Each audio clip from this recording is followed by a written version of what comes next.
మోదీ ప్రభుత్వం మోసాల ప్రభుత్వం దోపిడీ రహిత సమాజం కోసం ఎర్రజెండా పార్టీ పోరాడుతుందన్నారు సిపిఐ కార్యదర్శి చాడా వెంకటరెడ్డి. పెద్దపల్లి జిల్లా సుల్తానాబాద్ మండలం కునుకుల గ్రామంలో సిపిఐ 4వ మహాసభలు నిర్వహిస్తున్నారు.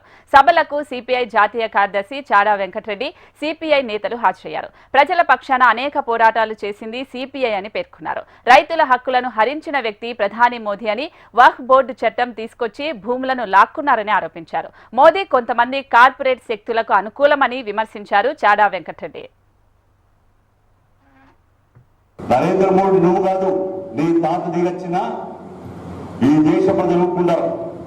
వక్ఫ్ బోర్డు చట్టం తీసుకొచ్చి మొత్తం భూములు లాక్కుంటాం, ఆ చట్టం కింద పరిధిలో ఉన్నటువంటి అనేటువంటి దుర్మార్గాన్ని ప్రయత్నం చేస్తా ఉన్నాడు. ఇంకోవైపు ఇప్పుడేమో ఈ మావోయిజాన్ని అంతం చేస్తా అని అంటే మార్క్సిజం లెనినిజం ఎర్రజెండాలు లేకుండా చేస్తా అంటే ఎవరి తరమైతుంది? ఎర్రజెండా పార్టీ ఎక్కడ పుట్టింది?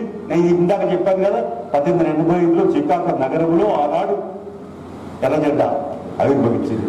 1917లో రష్యాలో తొలి కమ్యూనిస్ట్ ప్రభుత్వం ఏర్పడ్డది.